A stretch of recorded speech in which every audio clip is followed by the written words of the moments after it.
Good Thursday afternoon, guys. I'm Jerry Miller, and welcome to the I Love CVille Show. Thank you kindly for joining us. A pleasure to connect with you guys through the I Love CVille Network, where our audience is Charlottesville, Central Virginia, Commonwealth country, and worldwide. The show airs on every social media platform known to mankind. And today's show, we've been very excited about organizing and putting this show together. I want to thank John Kelly for helping organize the program. It's the Virginia Film Festival, and maybe you're like me. We love movies. We love positivity in Charlottesville and around the downtown mall. And I think the film festival embodies all those qualities. This is the 35th Virginia Film Festival, which certainly speaks to its consistency and its level of engagement and its level of talent from a behind the scenes and from a silver screen standpoint. But enough from me. Why don't we go to the studio camera, Judah Wickower, he's our director, and let's hear from the experts themselves. I think this is his fourth or fifth rodeo on the network. His name is Jody Kielbasa, and when he's not crushing forehands on the tennis courts or having his son crush forehands by him on the tennis courts, he is the director of the Virginia Film Festival, and he's an all-around great guy. Jody, thank you kindly for joining us on the show. Well, Jerry, thank you for having us on the show, and what a great introduction. I really appreciate it, both on the film festival and a little bit of a shout out for my son, Luke Kielbasa, as well. He is a talented tennis player. You have brought a colleague with you today. That's right. Ilya Tovbis has joined us for 10 years, the director of the Washington, D.C. Jewish Film and Music Festival. He comes to us with tremendous experience as our senior programmer after spending several years as a guest programmer for the Virginia Film Festival. So he knows the festival, he knows our audience, and he's done a phenomenal job of pulling together a great slate of films for this year's 35th Annual Virginia Film Festival. Very well said. We can't wait to spotlight you, Ilya. We'll do that in a matter of moments. For the very few who do not know who you are, Jody, if you could introduce yourself to everybody. Sure. I'm Jody Kielbasa. I'm the Vice Provost for the Arts and the Director of the Virginia Film Festival for the University of Virginia. I'm a proud father of three, including a UVA student who's in her fourth year, and two students at Western Albemarle High School. And it's been a privilege to be part of the Charlottesville community for 14 years now, and a treat for me every year to present the film festival in downtown Charlottesville, surrounded by peak fall color. It's a great place to visit if you're coming from outside various places, and the festival is just a phenomenal celebration of film that brings our community together. I love it. I love the festival. I love what it stands for. Ilya, we'll get you in the mix. Introduce yourself first, the person, before we talk shop, to everybody that's watching the program. Thank you so much. I am thrilled to be here. My name is Ilya Tovbis. I am the new senior programmer for the Virginia Film Festival. I've had the great pleasure since 2019 to be doing guest programming for the festival, so I've seen a couple of iterations. I've seen the community really rally around films and conversations, and I'm joined in a full-time role for the first time this year. Absolutely excited to be here in person. What's it like to be full-time? It's wonderful. It's great to day in and day out be talking to folks in the community, be talking to filmmakers, our incredibly august board, everybody at UVA, the faculty and the community at large has been incredibly supportive, and so to be able to spend really the bulk of my time and energy on this has been wonderful. Explain or offer some insight, please, into what a senior programmer does at a festival. Sure. In essence, it's actually a pretty basic role, though there are, of course, complexities and nuances to it. In short, I work alongside Jody to curate or book the films, the conversations, the programs. So behind the scenes, naturally, before we go live in public with what we're going to be offering, we are negotiating for rights. We are curating the program, making sure that we hit on different themes, bringing the best and brightest of artists and films to this community here. So that's what we're working on. That's awesome. This is a great topic. The industry in totality is evolving, maybe we use that word. Innovating, I think, also applies. Completely different than what it was 15 years ago. Why don't we, and gentlemen, questions to both of you guys, because I want to listen to learn from you guys. You guys are the experts here. How has the industry evolved, changed, innovated? And what does it mean to have a festival in such changing times? Well, I think the industry continues to shift under our feet constantly, particularly during the pandemic. The industry had to react to the fact that people were not returning to the movie theaters, and streaming, which was already well underway, really intensified. What the festival provides, and what I think is really so vital to, I hope, everyone who's listening out there and beyond, is that communal experience of coming together and watching a film under one roof, hearing people laugh, cry, gasp, as the case may be. You have an energy in that room that is unlike watching it at home with just one other person or even alone. And it also allows for these incredible conversations when we bring in the film artists themselves or the subjects of the films, the documentaries, to explore so many different topics that we believe resonate strongly within our community here in Charlottesville in a way that's truly accessible. You might not go to listen to a lecture about a certain topic. It just may seem too much, or I'm intimidated by that. But you'll go to a movie about it, and then when it opens up for a Q&A with the artists that we're bringing in or the subjects who are featured in the film, suddenly people are all about having that conversation and engaging in that dialogue. And the festival allows us to open a window on other communities, other cultures, other people through storytelling and sharing experiences so that you both see similarities, but also experience differences as well, and hopefully celebrate those differences. And that's a really important aspect of the festival. And I know you probably have a lot to say about how the industry has shifted the last couple of years too, and how that's impacting us as we program. I think the thrust you've really hit upon, Jody, it's, of course, as with any industry, and especially one so dependent on technology, the pace of change has expanded. The players we're dealing with, the streamers and other companies have changed. But I think for the festival world, for the Charlottesville community at large, the most important element that we've learned, and I think has really reoriented the mission of arts organizations like ours, is the community cannot be fractured. When we were all quarantined and we were all away from one another, we were missing an essential component of what people are, what societies are, what we pride ourselves in. And you're talking about human connection. Human connection, exactly, which is truly what the festival is about. Yes, it is about movies, it's about stars, it's about glittering screens, and that's all fun and well and good, but really at its core, what we are doing here, what we believe in, is creating experiences, fostering community, fostering human connection, and centering that around and filtering it through the cinema, which, as Jody said, is incredibly accessible, opens up conversations, opens up perspectives to communities from around the world. It's an incredibly international lineup, and so it gives you a sense of how people halfway around the world are living, or perhaps your neighbors, but those of a different ethnicity or a different background or that have a very different story. And so I think film at its best, and so much of what we celebrate at the Virginia Film Festival, is really about finding human connection and fostering empathy. And the only way that you have empathy is by building understanding, which is really what the cinema can and does do. That was so well said. Thank you. Fantastic answer right there. Let's get to the movies. Ilya, we'll start with you. I'm looking at my notes here. 100, we have significant films here, more than 100 films and events on my notes in front of me here. Open-ended question. Where do you want to start with the movies and such an impressive list of things to do? Sure, I'll give a couple of answers because I could obviously give 100 or 100 more answers, which we don't have time for here. But I think the simplest start at the beginning. We are absolutely thrilled to be opening the festival with a really fun film. It's a great whodunit. This is from Netflix before it's out on Netflix. You can catch it here first in the community, and that's Glass Onion, a Knives Out mystery. This is a standalone sequel. For the very people that have not seen the first film, it's okay. You have Daniel Craig returning as Benoit Blanc, the incredible Southern sleuth.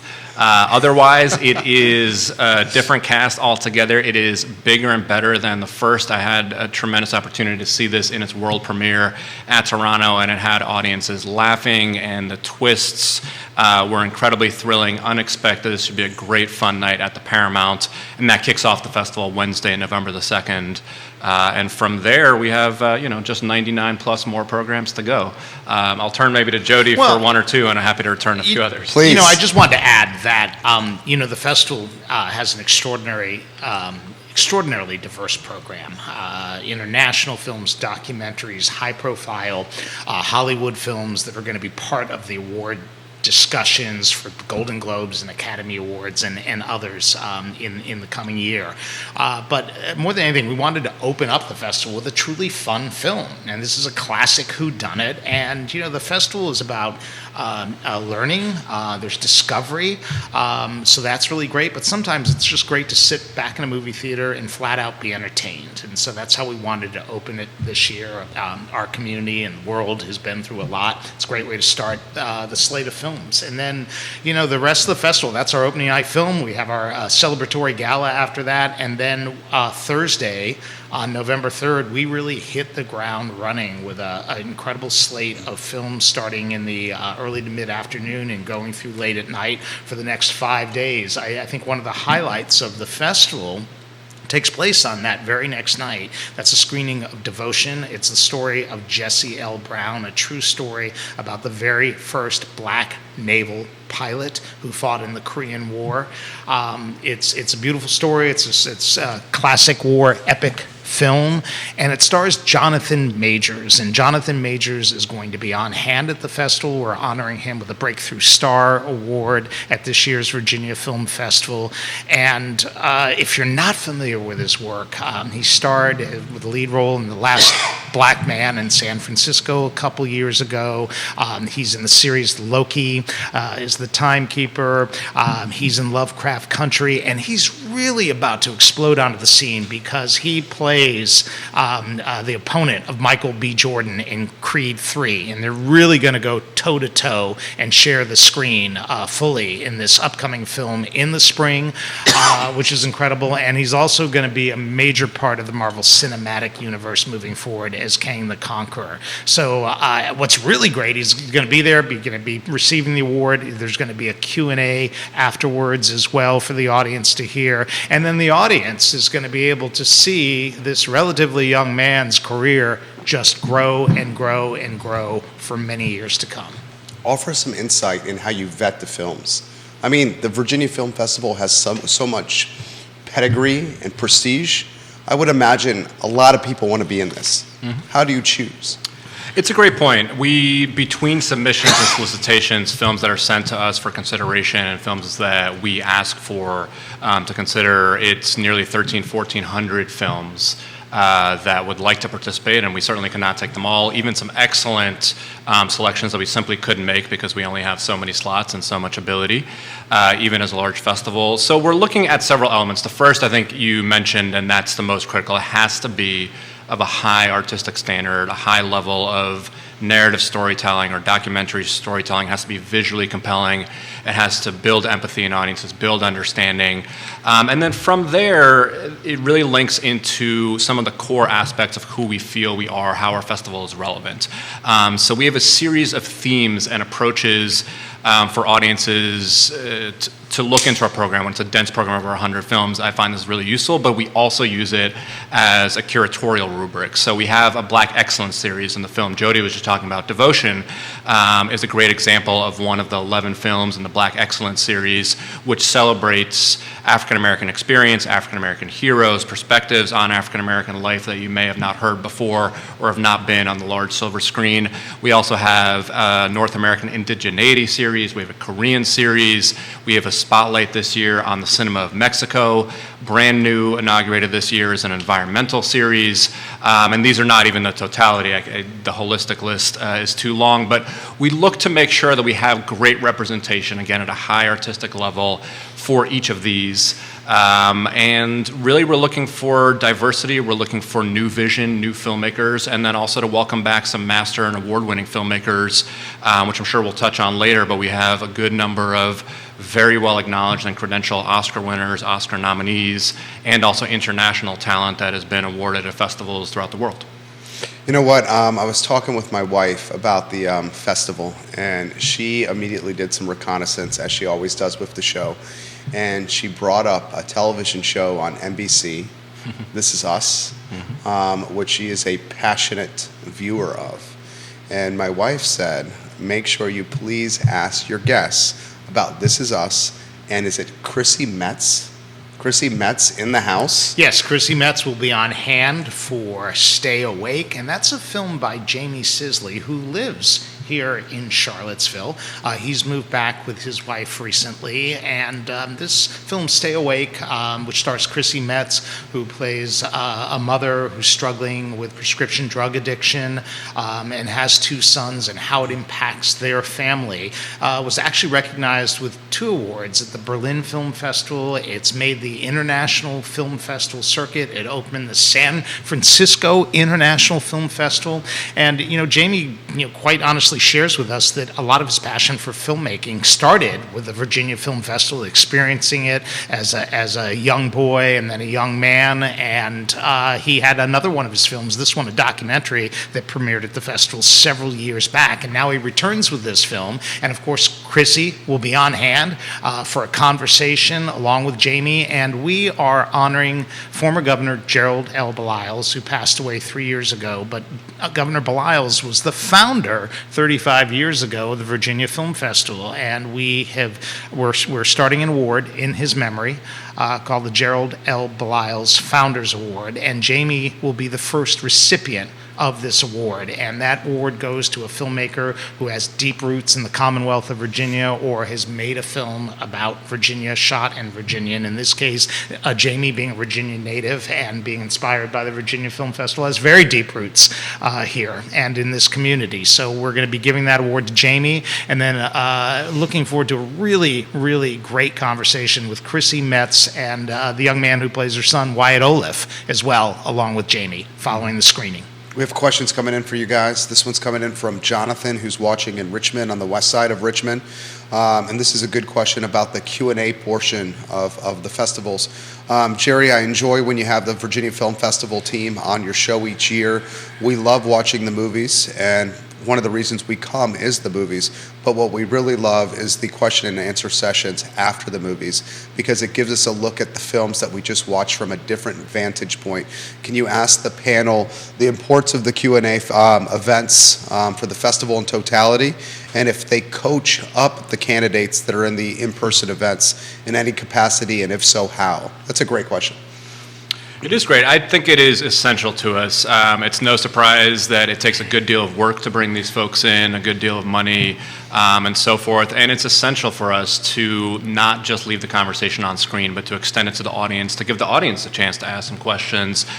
We in no way, shape, or form coach up the artists. These are their views, their perspectives that they've been laboring on for many years that they're sharing, and we want to just give them a platform to connect directly with audiences, any questions that might be left. We also do pair them, however, oftentimes with very high-level moderators, many of whom are national-level critics. We have folks coming in from NPR this year, from USA Today, from The Hollywood Reporter, wow, from Vulture, from IndieWire, the list goes on. And so we do want to start off the conversations with a formal conversation with deep thinkers, great questioners. And so we will pair them with somebody that has important insights to share with the audience, and then we will always just about leave time for audiences to ask some questions of their own as well. But I think it's critical. Again, the mission of the festival is so much about building and fostering community, which I know we've said on a number of occasions, but that really is our lodestar. It's what gives us drive, and so much of that is connecting audiences directly with the artists themselves. Great answer. New questions come in. This is from Kimberly Smith. We very much enjoy the Virginia Film Festival, and we already have our tickets. Please ask your panelists how the festival is built on previous years of success. Is it easier to get movies and speakers to come, she asks, and do they find it challenging to constantly having to beat the previous year from a performance or value for us customer standpoint? That's a good question. All right, well, since I've been doing the Virginia Film Festival a little bit longer than Ilya, I'll go ahead and take that question. I think it's always a challenge. We approach each year as a new year. Immediately after the festival, we have a post, not immediately, maybe 2 weeks after.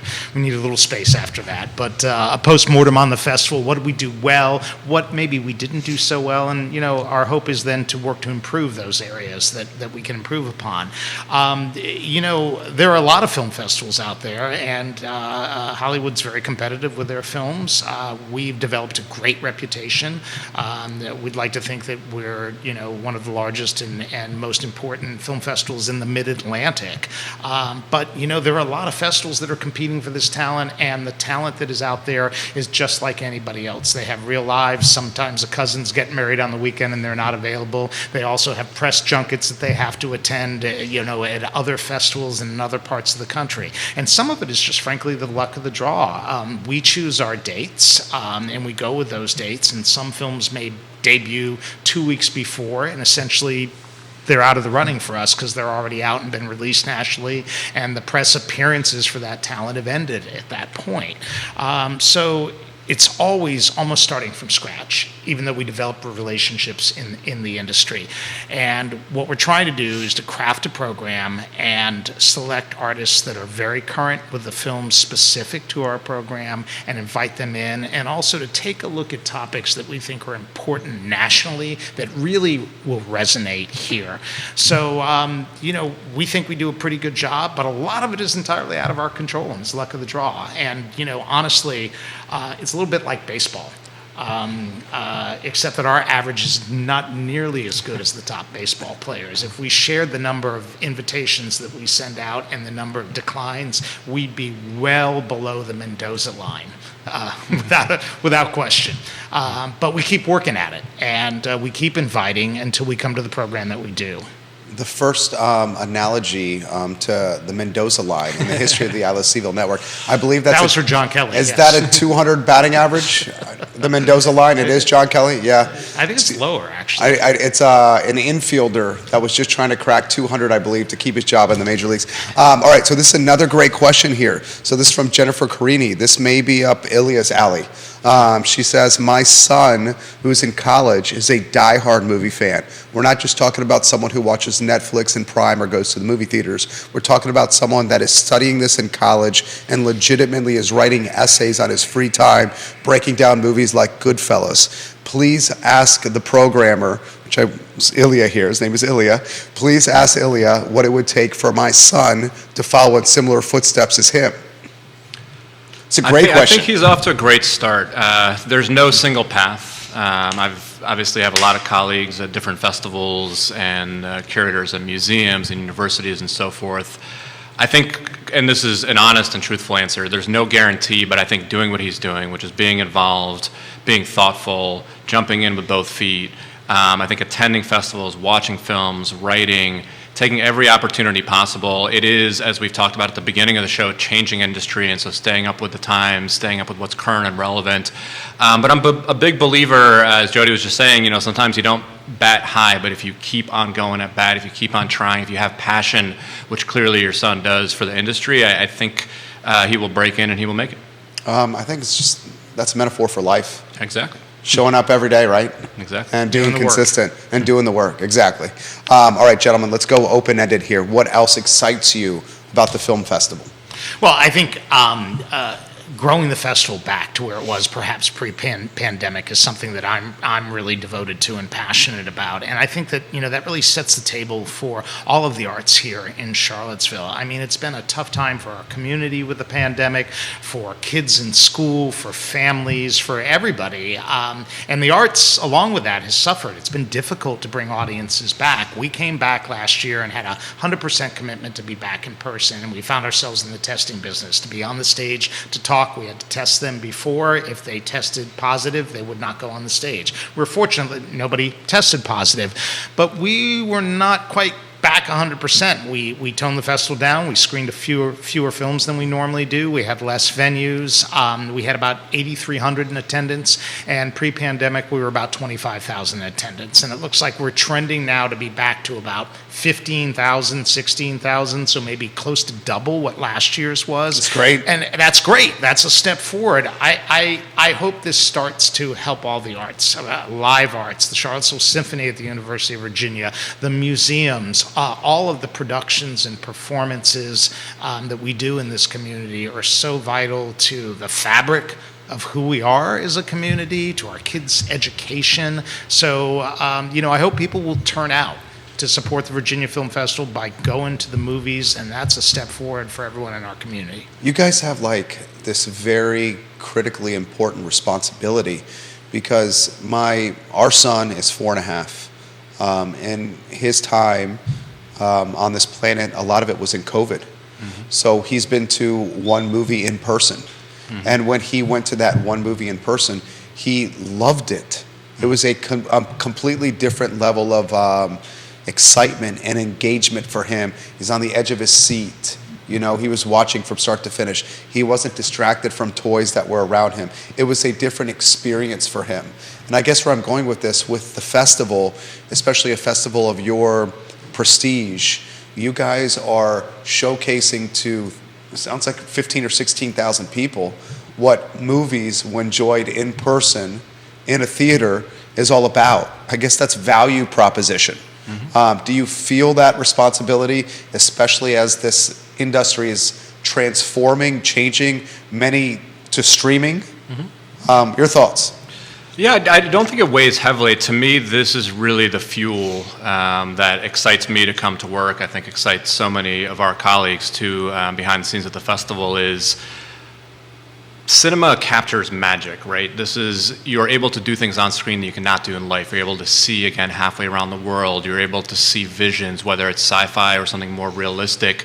And so it opens up your mind, it opens up your heart. And I think at a time that's been really challenging, whether it's been COVID or it's been political or any of the challenges that have come up in the last while, to take the time and space to simply enjoy the magic of everyday life and connection is very much, again, I think what we're about in Tethered. And I actually wanted to take that moment to also talk about our family centerpiece film, just briefly for young audiences.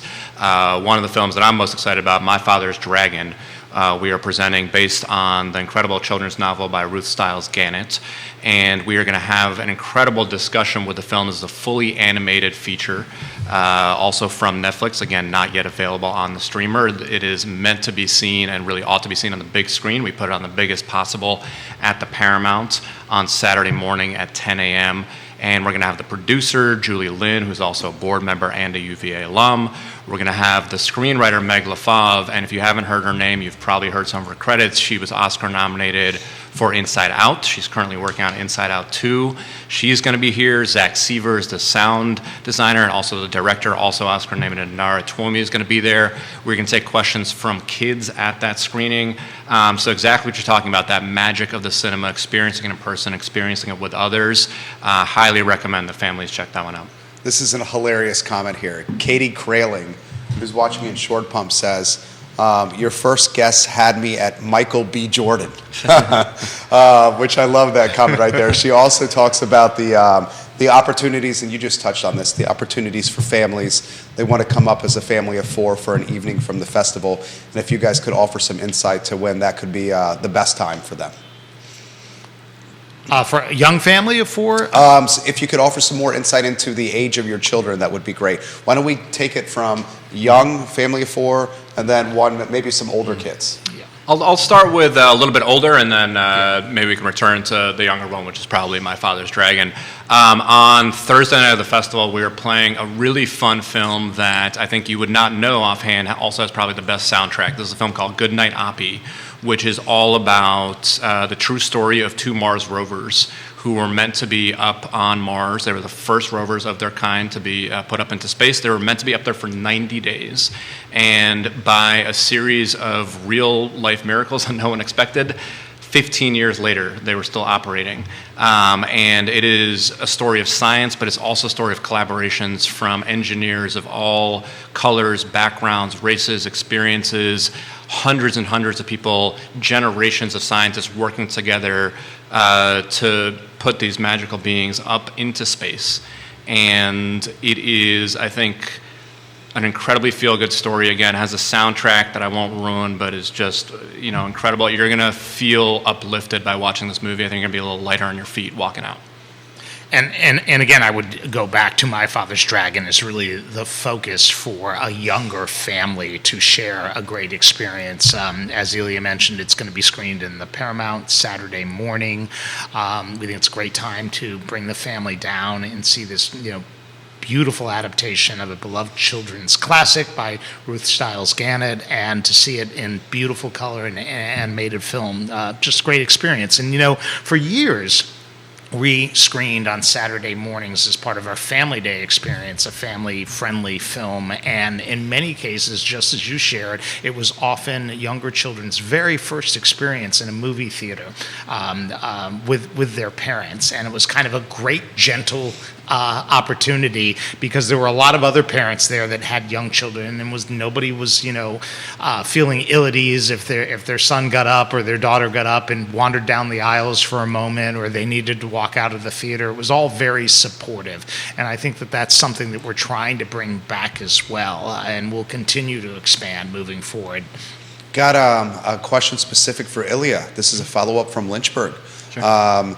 Directors or producers, screenwriters that have helped shaped you in your pursuit of your current role in the movie industry? Great question. Sure. I'm going to keep it to a few that are in the festival, but these are genuine answers at the same time, so that way we can capture two. So a filmmaker we have not yet talked about that I am thrilled is coming in and has majorly shaped my impression of what good documentary storytelling is about is Sam Pollard, who we are giving also an inaugural award. This is a Chronicler Award for documentary filmmaking. I think his pacing, his use of archival footage, and really he's considered one of the foremost tellers of the African American story across different tales. You might know him from Citizen Ash or MLK FBI. Prior to that, if you're looking a little bit more at craft, he was also a longtime editor and co-producer with Spike Lee on films like Bamboozled and Four Little Girls, for which he was Oscar nominated. So he's been incredibly impactful. On the screenwriting end, I should also mention Dustin Lance Black, who is an Oscar-winning screenwriter for a film called Milk. I was in San Francisco when this was being filmed there with Sean Penn, of course. Great movie. It's a great film. And yeah, he'll be here. He also recently adapted Under the Banner of Heaven. You can catch that now on Hulu. Is an incredible writer, has reached so many people, and I think has told very different tales. And he's an interesting person. It comes from a very different perspective than many. The film we are showing actually with him being here is called Mama's Boy, which is about his life. He is the subject of the film, not the maker. And it tracks his mother, who comes from a very strict community. She had a disability and raised him in all of the best ways with sort of a fierce love and everything that allowed him to pursue as a person that was Mormon and left the faith, a person that was LGBTQ and that was not necessarily accepted when he was growing up. And he is getting our Changemaker Award, which recognizes not just his work on screen, again, an Oscar winner, incredible films to his name, but also decided not just to leave his work on screen. And I think this, to me, is really,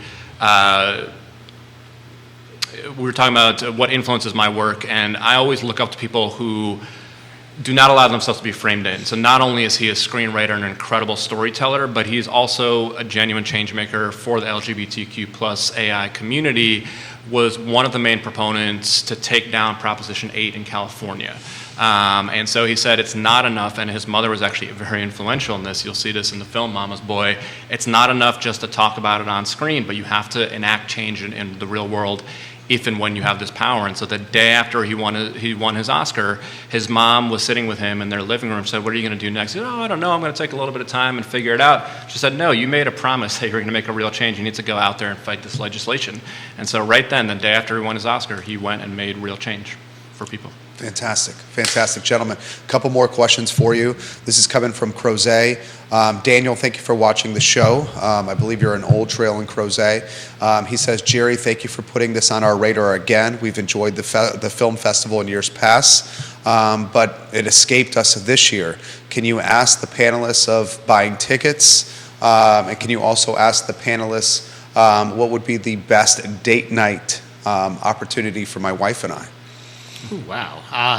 Great question. VirginiaFilmFestival.org is the quickest and easiest way to access the entire program and to purchase tickets. You can get them online. You can even print them at home this year, which makes everything easier. If you're the type of person who likes to go down to a physical box office, the UVA Arts box office, which is in Culver Theater, which has parking right next door to it, is also a place that you can go and you can talk to a person, at the window there. And then during the festival proper, we'll be having our box office, open on site at the Violet Crown Cinemas as well. And then as far as a date night film, I don't know. I've got several suggestions on that front. Hard Shell, Soft Shell might be Hard Shell, one. Soft Shell is a really fun romantic comedy. It upends that genre just a little bit. It's told more from the feminine point of view, but it's a very fun film. Great dance sequences.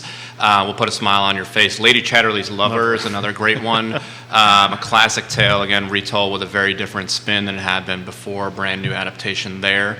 I'd say also, I know for a good deal of my friends, date night is not necessarily just rom-coms. So if you're looking for other genre kind of films that you may not have yet experienced, Huesera is a tremendous horror film. So for the horror fans out there, definitely check that out of Mexico. Alejandro Iñárritu's new film, Bardo, is visually splendid, and I think you'll have lots to talk about at dinner before or the car ride afterwards. And I would say one more, if you're kind of into a little bit more on the action realm, we also have that Heaven to the Land of Happiness out of Korea, or Broker out of Korea.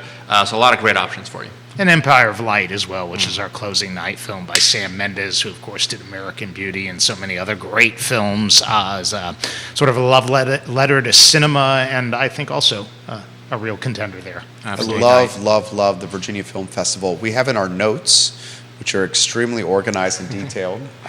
Thank you, John. This is a question about any other series that you guys have done that we should highlight. Sure. So we touched on a few of them already. One that we skirted around, I mentioned really briefly at the top, is our environmental film series, which we are doing with our partner, Southern Environmental Law Center, for the first time this year. We are inaugurating as a series. The festival has historically focused on tales of racial justice, social justice, and also environment, but we've decided it's such a critical issue for our times that from here forward we're going to be putting quite a number of films to focus on it. So there's local tales. There's 3 recent graduates from the University of Virginia did a film called Headwaters Down. They'll be coming back to talk about their journey down the James River, and it's partially a fun escapade. They're really funny guys, and you will enjoy their humor and their spirit and their endeavor down this body of water, but it also looks at the environmental degradation and some of the issues that our waterways are having at this time. There's a beautiful film out of India called All That Breeze, talking about air pollution there, and the black kite, which is a majestic bird, probably some of the best cinematography in the festival. And again, those are just 2 titles out of 11 in that series. So we have quite a number of series. I would highly recommend checking on the website. Again, if you feel a little overwhelmed by, whoa, it's 100 films, how am I going to figure it out? If you go to the series page, it gives you a really good sort of breakdown and a series of entry points into the festival. Yeah, there's another great human interest film in the festival as well, a really powerful and compelling documentary called Danny's Twins, which is based on the true story of Danny Isner. She's a disabled woman, she's quadriplegic, and her struggle to have children, and she ends up having twins that were delivered here at the UVA hospital. UVA Health's a sponsor of that film, but Danny Isner is going to be in with her husband to talk about her experience with the physician, Dr. Robert Fuller, who delivered her children, and I think it's just a really incredible story. And I think that's one of the great things that the festival can do. Sometimes we can highlight local stories, things that happened here in our community that are really important, and this is one of those. We'll close with this comment, guys. This is from Carter, who's watching in Keswick. She says, the Virginia Film Festival is always on our calendar. While we took a brief hiatus because of COVID, we're back in force this year, and we cannot wait. Please tell your guests, thank you for doing festivals like this, because we know, and Jerry certainly has highlighted this, the downtown needs positivity, and the Virginia Film Festival is as positive as Charlottesville gets. Thank you to both these guys for all their hard work. Carter, you said it absolutely better than I could. Thank you kindly for that comment. Gentlemen, we are so excited for the festival, November 2nd through 6th. The website is virginiafilmfestival.org. There are tickets available. There are. We would love to see the attendance hit that 23,000 level again. We're at 15,000, 16,000 tickets. Buy tickets, get there, support the Virginia Film Festival, support the arts, and just kind of take in what Charlottesville's all about. It's this eclectic scene of creativity, and the Virginia Film Festival undoubtedly embodies that. Judah Wickhauer is our director. This is the Thursday afternoon edition of the I Love CVille Show. We are back tomorrow at 12:30. Thank you kindly for joining us. Take care, everyone. Tell us when we're off air here.